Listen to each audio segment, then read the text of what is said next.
hello, hello. Let's flip this over and get started. Wait, I'm missing something.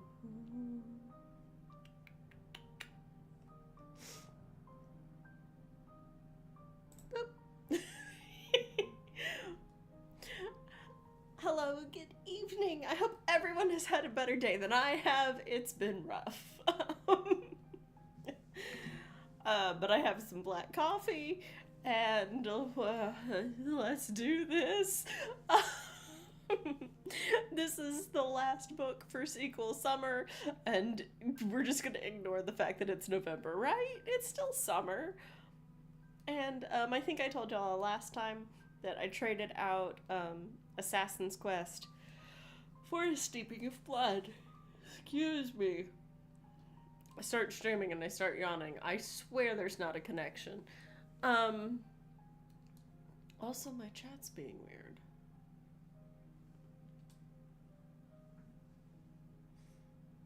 Why is that?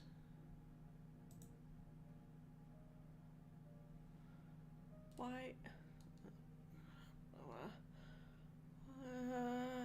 Didn't do anything different.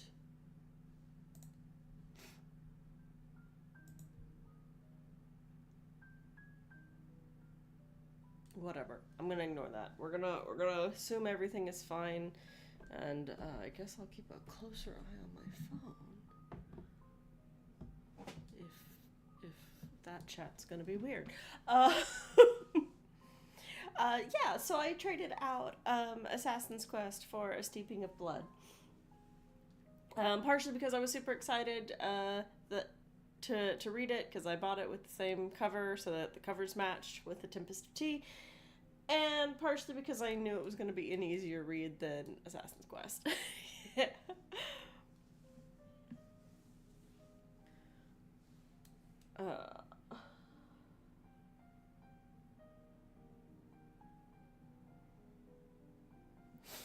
All right, so let's get into it, shall we?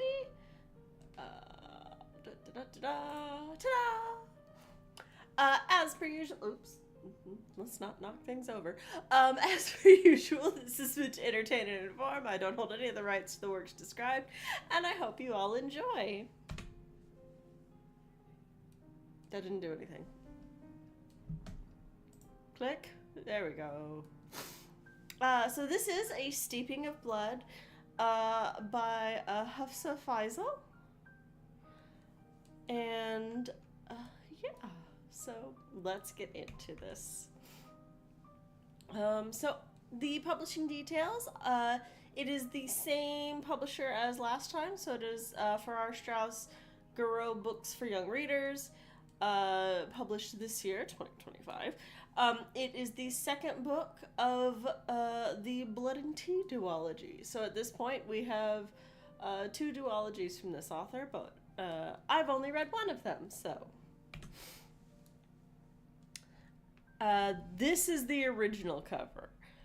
Much like last time where I said I have an alternate cover, and I love my alternate cover, it is so nice. The original covers are fantastic, and I'm very tempted to buy a second copy just so I can have this cover and have the original cover of A Tempest of Tea as well. They are both the Tempest of Tea and A Steeping of Blood. The original covers are by Valentina Remenar, who is a traditional and digital illustrator from Croatia, studied graphic design, but is primarily a self-taught artist and has this really pretty, dreamy, surrealist vibe to a lot of their stuff, but their people look great, obviously. Yeah. So I really like their style. Once again, I had to resort to finding social media posts from the author to find the illustrator. I can't say it enough. I really wish it was easier to figure out who some of these illustrators are for original covers when I don't have that cover. So, yeah. So about the author, oh, I didn't put her name on this slide again. Gosh darn it. Hafsa Faisal was a New York Times bestselling author who also wrote the Sands of Arawa?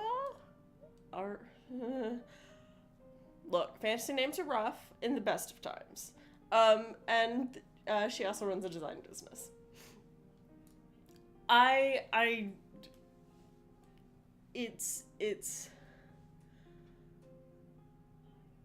It's a lot of fun. Beyond saying check out her website, it's really well made, which is probably because she runs a web design business. Oh. Also, much like Maggie Stiefvater, she has a line of how to pronounce her name, and it is greatly appreciated. Even if she doesn't have a cute little song like Maggie Stiefvater has. It's well spelled out, and I greatly appreciate it. Because, much like reading names when I can clock that they're from another language, and even if I know which language they're from, if I don't understand how the phonics work, I'm confused.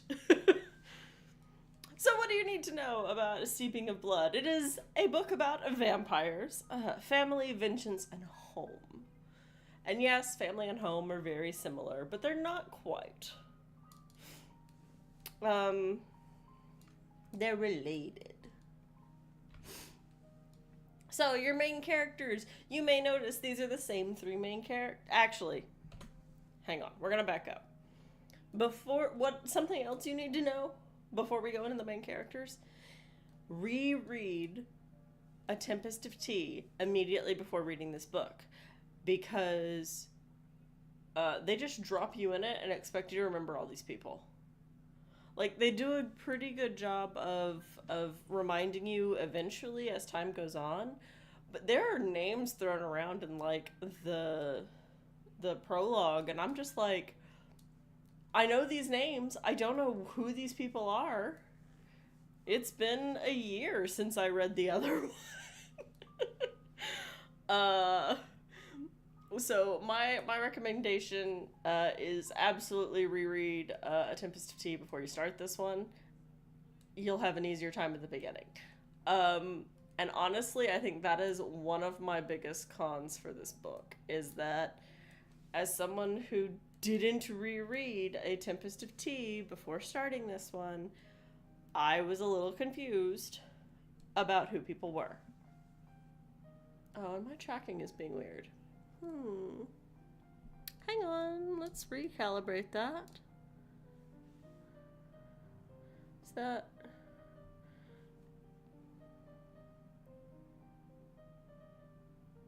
better?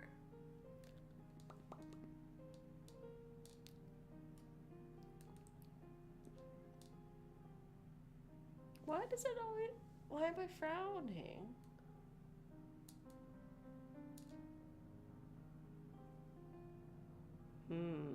That's odd. Oh well. I'm not gonna worry too much about it. But I think that's my biggest complaint, is that I don't expect them to fully, like, here's what previously on A Tempest of Tea. I don't expect a, 20-minute recap, but oh boy, if I could have, instead of having the map as in the front of the book, if I could have just had, hey, here's your main characters, and here's their, relationship to each other, and, high points of what happened in the last book, 5 words or less. That would have been very helpful. Or throw that in the back of the book. I don't care. Although, when they throw pronunciation guides in the back, I tend to not realize they're there. So I think that's the weakest part.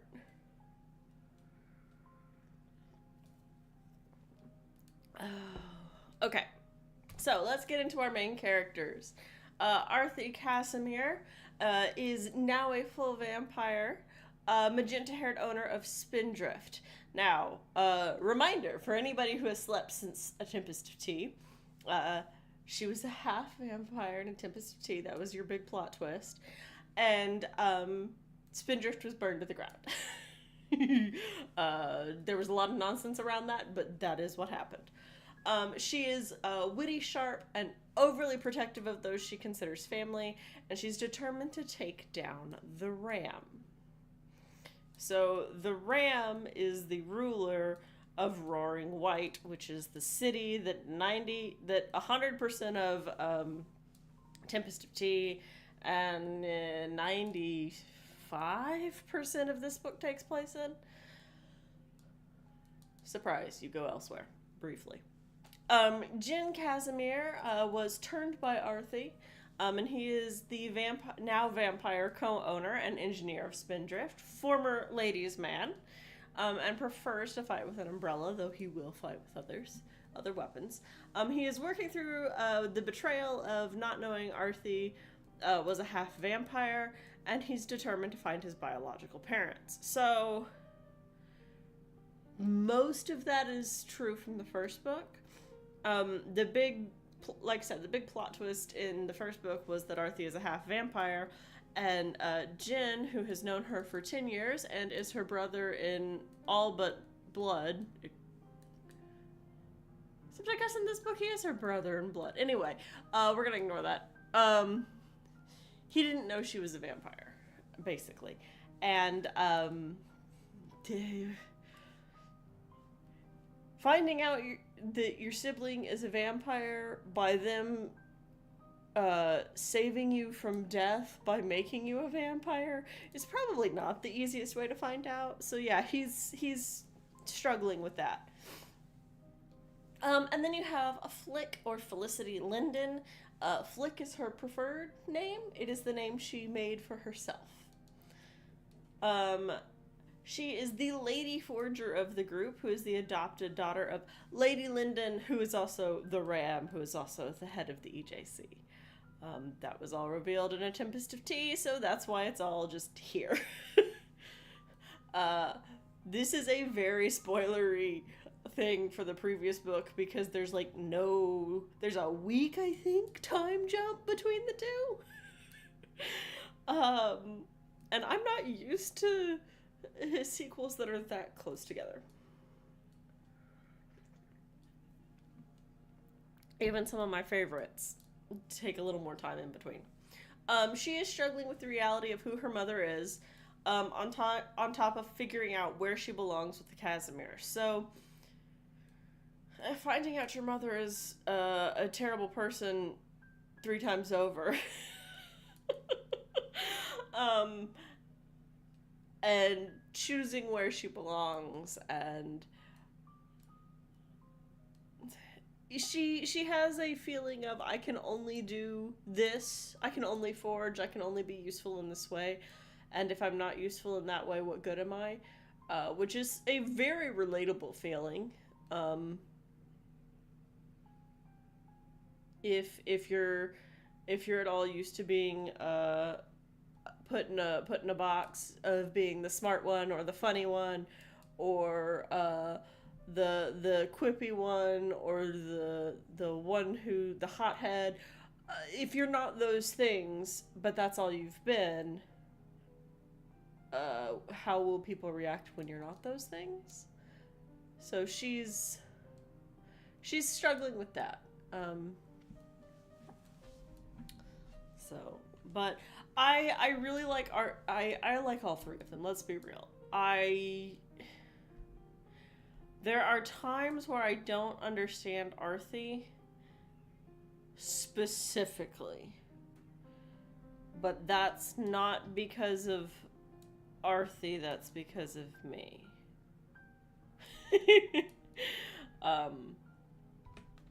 Yes. So vampires. There are so many more vampires in this book.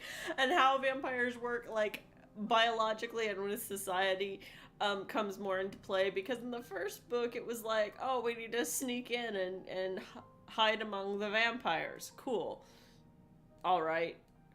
But this one, of your three POV characters, two of them are newly turned vampires. So you get all of the what does it mean to be a vampire, and also dealing with not having your humanity, or in Arthy's case, losing the rest of your humanity.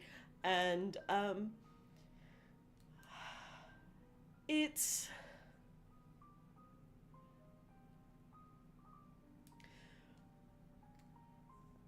the most interesting thing about the vampires in this book is specifically that they're just people who drink blood. And that doesn't mean that they don't have, like, super strength and silver tongues and all that blah blah blah. Yes, of course they do. They're vampires. But they're just people. And I really like that. I like that a lot. It's kind of why I'm so sad about Spindrift from the first book. That was the hidden tea house by day, blood house by night. And the vampires were just the paying customers at night. And I kind of adored that. I liked that whole idea. And this book just reinforces that they're just people. They're a different kind of people, sure. But they're just people. Also, Mateo is heavily in it. Alright. So, this book is a lot about family. The tiny little tight-knit group of orphans that was like 3, 6, 6.5, basically, in the first book. And even then, you only cared about 3.5 of those. It expands. It envelops people like Mateo. You get you get characters that struggle with their biological family, and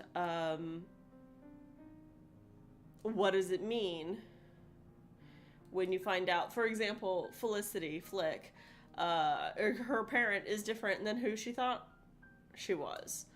Her mother is, in fact, awful.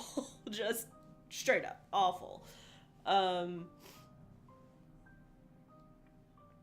And what does that mean?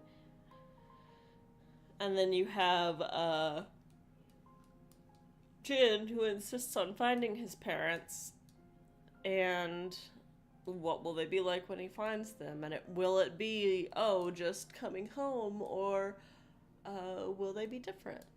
So it's a lot about family. It's to pull from Critical Role, because I want to. Despite the fact that on paper it should line up more with the Mighty Nine, your ragtag group of nobodies who become closer than family, it lines up more with Vox Machina, because the bonds of family are strong, but they're not.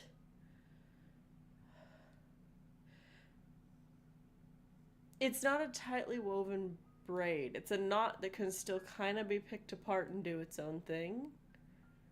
I don't know how to explain it better without ruining it, so we're just gonna leave it like that. It's less of a braid, where it's stronger than the sum of all of its parts, and more like it's a knot of here's all these people and they are tangled and tied together, but they could be picked apart. And that's kind of just the personhood of it all.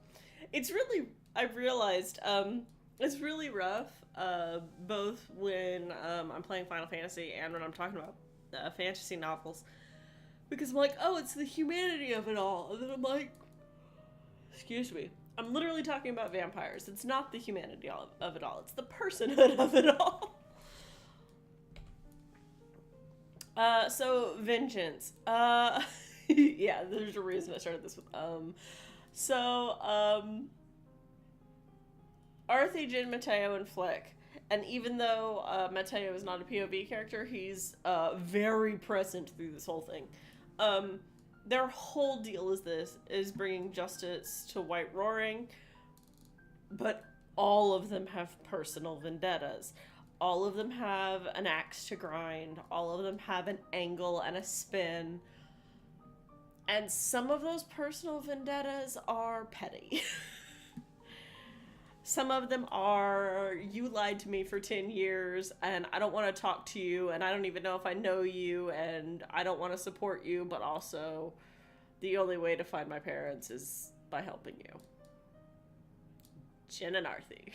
That's where they start in this book. Not in a great spot for siblings. So this is very much a book about vengeance. It's not, it's presented as the driving factor, and nominally it is.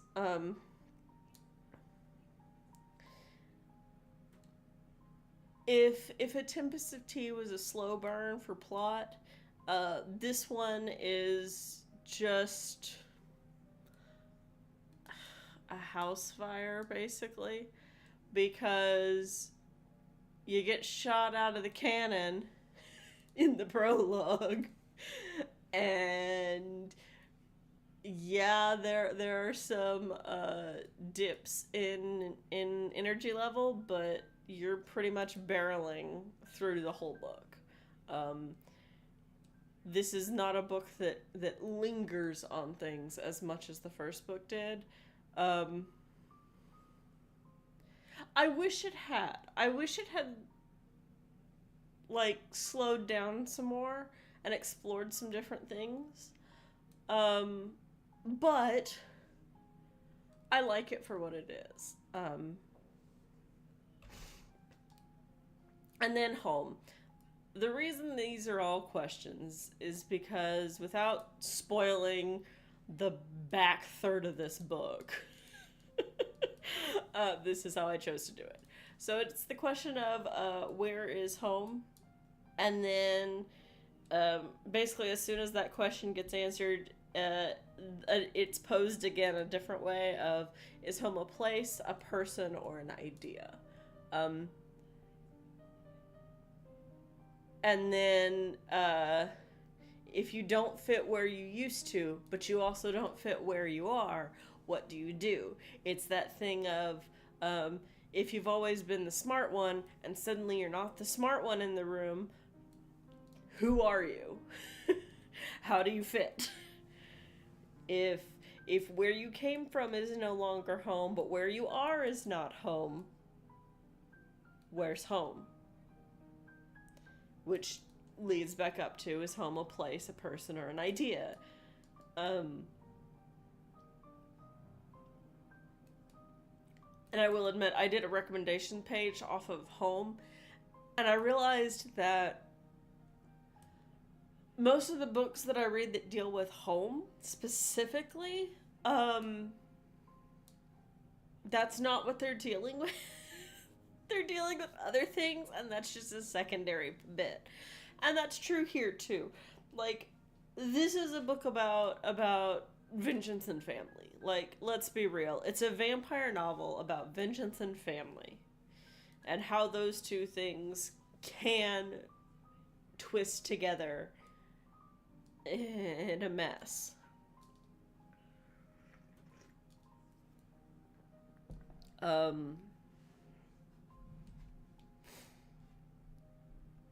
Yeah. So your recommendations for family. We're starting with Critical Role again. Hooray! Critical Role Vox Machina, Kith and Kin by Mariki Nijkamp. Again, this is the one about the twins. They are blood family, but also they... For characters that are very much, they truly only love what is them, and the only thing that is them is the two of them and Trinket. Man, do they load out their heart. Their hearts a lot. Followed up by Sandry's book by Tamora Pierce. I'll be honest, I was torn between either doing Sandry's book for this or doing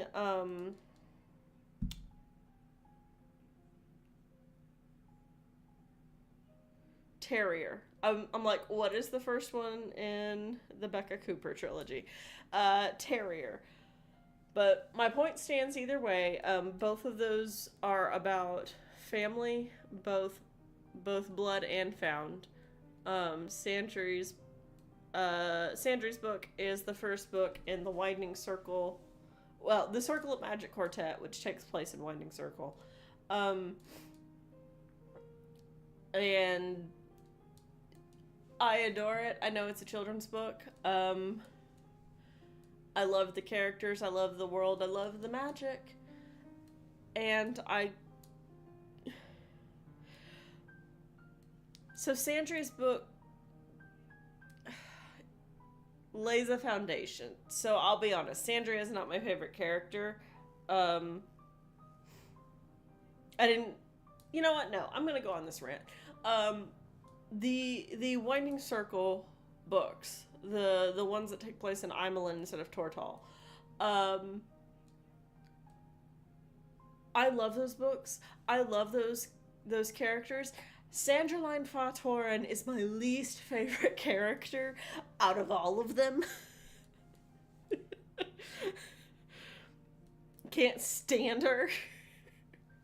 I hate that she's so important. But if she wasn't there, the story would be weaker. If there has ever been a case of, I hate this character, but this character is necessary, Sandry is the best example of that. And the thing is, I'm not supposed to hate her. I'm pretty sure I'm supposed to like her like the other three main characters. But she just rubs me the wrong way. And she feels like she never learns. Not in the first quartet, not in the sequel quartet, not in any of the expanded books beyond that. Also, we need more books. We need more Imelin books. We need the publishers to stop holding the Imelin books hostage, please. I need more of them. But yeah, that whole series, everything that takes place in that world is about family in some way, shape, or form. All right, moving on with the recommendations. So You Want to Be a Wizard is the first book in the Young Wizards series by Diane Duane. It's not the strongest one for the argument of family.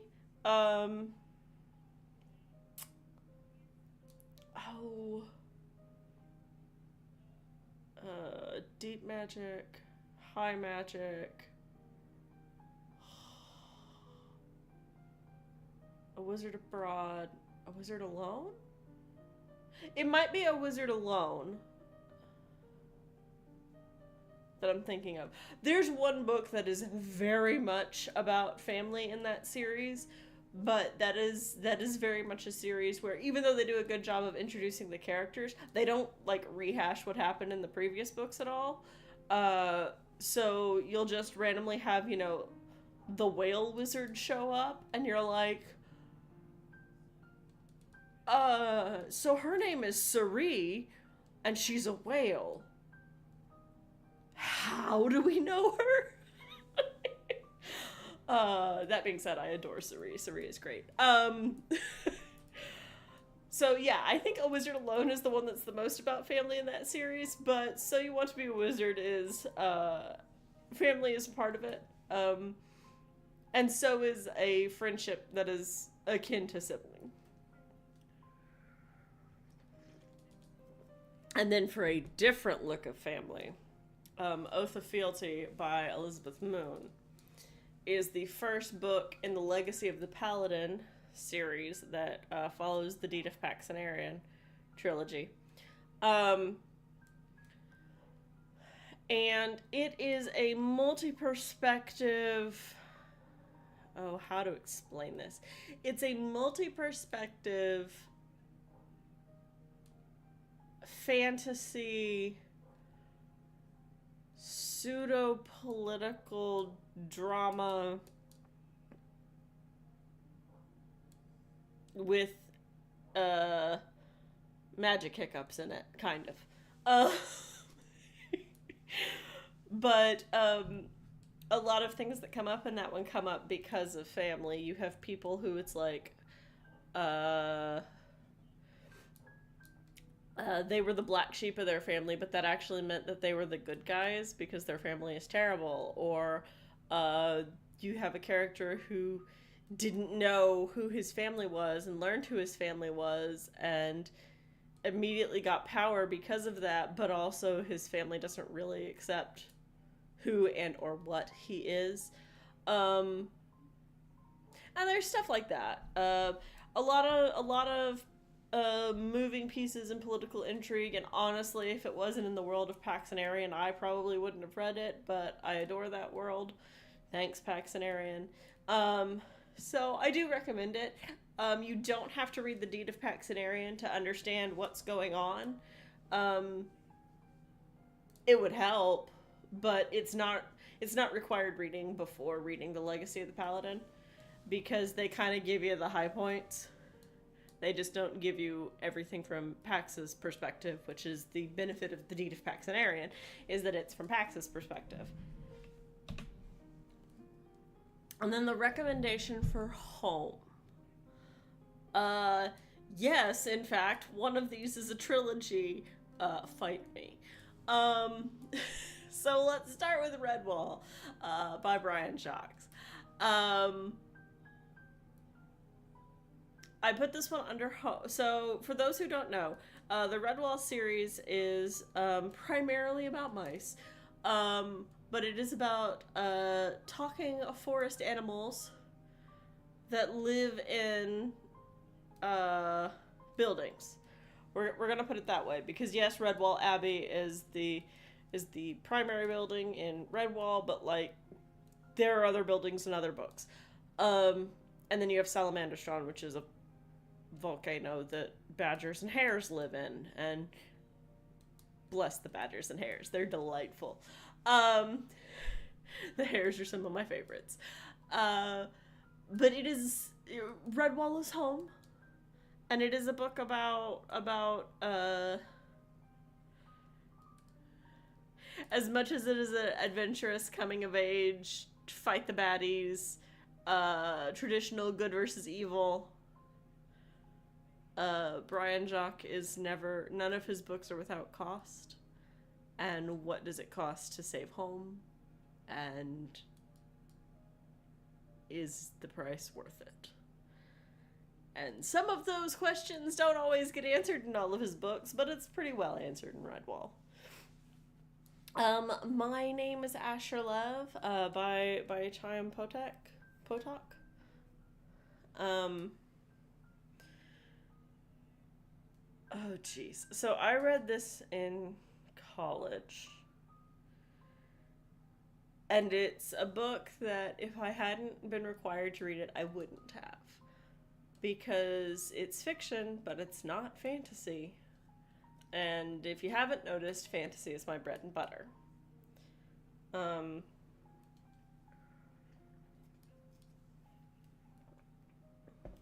This one really could have gone either here or in family.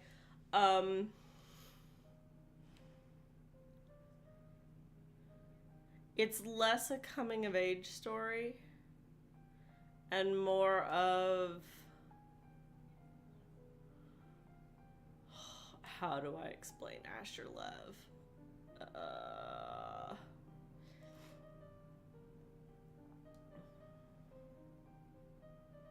It's a realistic look at what does at what growing up with expectations versus self kind of looks like.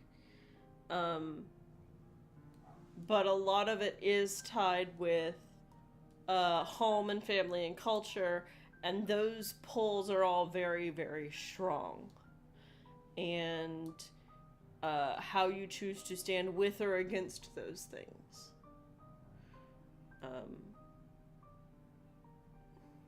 Do you do what's expected, or do you chase your dreams? It is happier than Jude the Obscure, which would not have gone on this list, but is... but also deals with dreams versus expectations. I enjoyed My Name is Asher Lev. It's probably not one that I would reread again, but it's not on my list of I'll never read these again. Let me put it that way.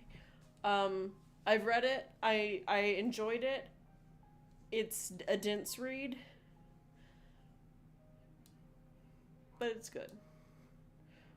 I think if I was ever in the right mood, I would reread it.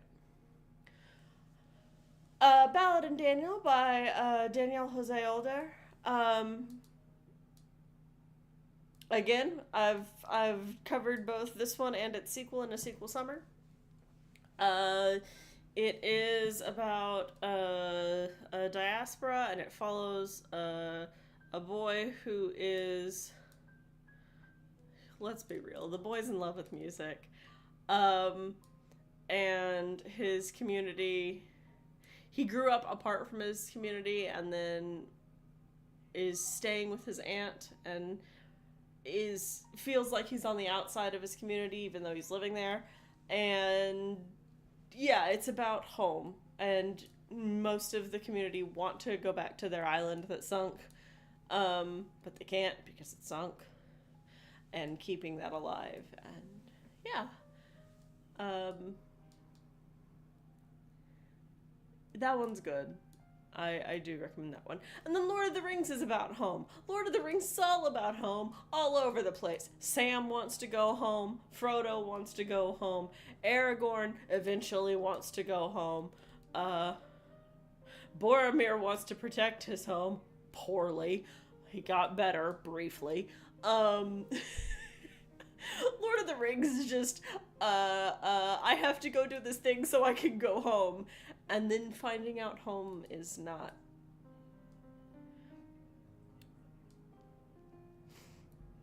Lord of the Rings is the fantasy version of going back to your elementary school as a high school senior. And not fitting.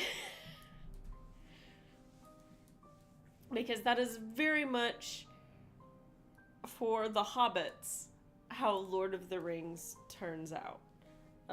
They all go home, some for longer than others, Frodo. And home is not the same. But more importantly, they are not the same. And so home doesn't hit the same. Like with the Scouring of the Shire and all, like literally home is not the same, but like the movies kind of showed an alternate history of where, oh no, they came back and everything was the same, but they're different. And it's like, yeah, that's equally tragic. It's just a different tragedy.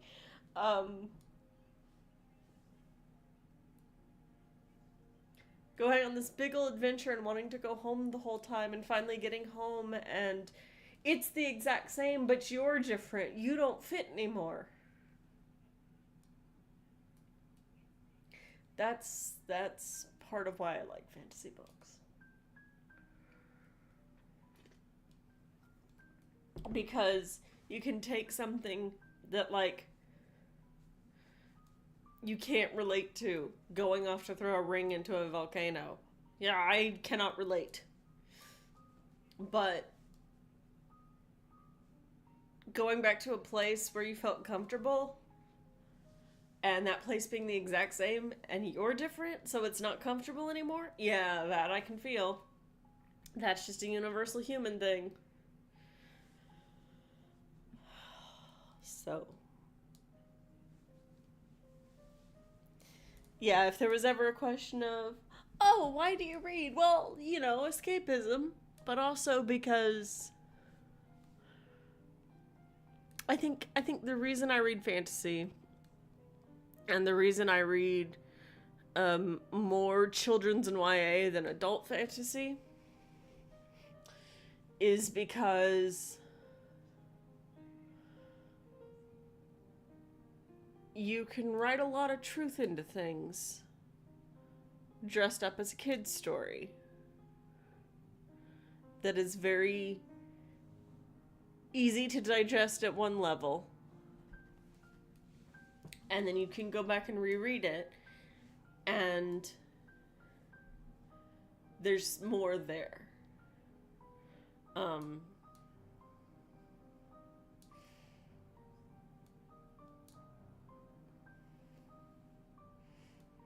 I am a person who I don't always like digging deep into interpretations of things. Um, I'll be the first one to tell you if I read a poem about a tree, I'm going to assume the poem is about a tree unless there's some really weird analogies going on in that poem, and then I'm going to be like, there's something else going on here. But if we're literally just talking about the tree, I'm going to assume this is a poem about a tree. Because that's what you've told me it is. And if I've learned anything in college, it's you can analyze till you're blue in the face.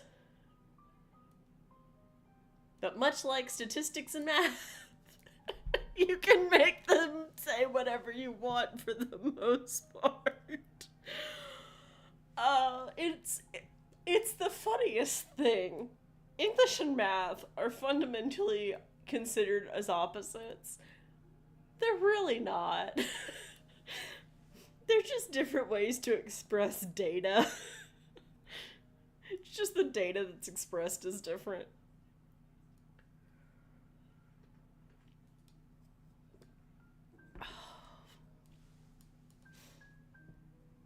Yeah, I like going back and rereading things I was fond of. And sometimes you learn that, oh, these things didn't age well. Or sometimes you learn that, hey, that thing that I thought was just weird, that was actually important. Or that was a reference to something else. And I'll say this, by reading a ton of books in mostly elementary school and middle school, by the time I hit high school, there were books that were being published when I was in middle school and high school. Was it published when I was in middle school? Hang on. There is a book series I have beef with. I can't find my... where's my cursor? There it is. There's a book series I have beef with. I only read the first two, and then I dropped it because I was angry at it. So let's pull this up right quick.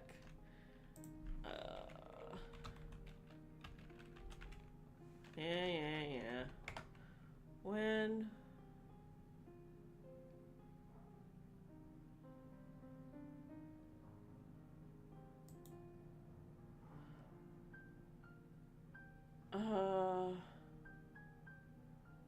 that's the film adaptation.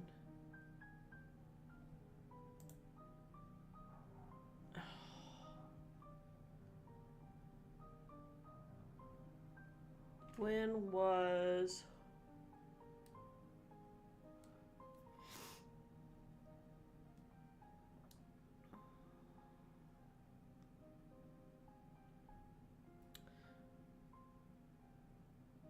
So yeah, that was while I was in middle school. Sorry, I had to go double check that. So yeah, there was a series that came out while I was in middle school, and I hated it from the first book because I'd read so many fantasy books by that point. And I don't mean small fantasy. I mean, I had been reading Redwall and R.A. Salvatore and Tamora Pierce and Anne McCaffrey and Brian John. Well, I said Redwall. I had been reading Lord of the Rings. I'd already read all of Lord of the Rings, all of The Hobbit. I was working on the Silmarillion. Man, do I wish that was never published since it's not a cohesive story. It's very clear it was just world notes.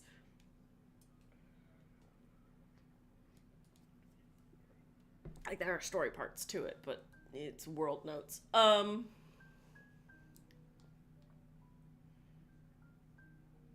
So I knew a lot of the tropes, and I knew a lot of things, and then this book got published, and it was a big deal, and everybody loved it, so... But when I read it, I could basically point to, oh, this came from this series, and this came from this series, and this came from that, and here are all of these things, and you pull it apart and look at the original shape and idea. And I don't mean, oh, this is this with another name. It's like, no, some things used the same names, which was why I had issues. And there was very little core story left that felt original. And there were a lot of things that were just predictable. And then I read the second book, and I'm like, oh, we've started using more original names for things, but it still had the bad taste. So I never actually finished the series. That's one of the few times that I've started a series and been like, no, this just makes me angry. I don't need to finish this.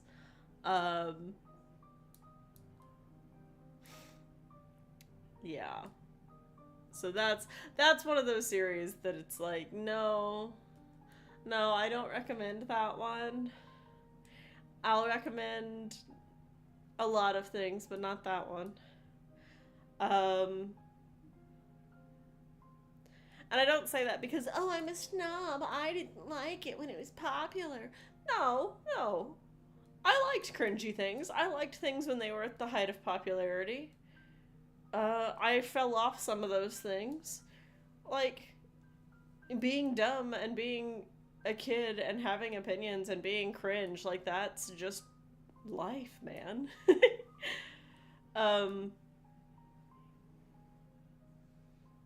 But that one in particular I had issues with.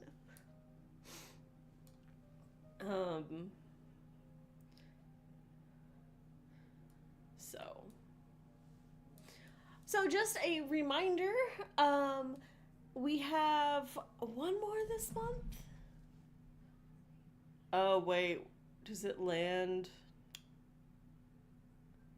That might be a problem. Hang on.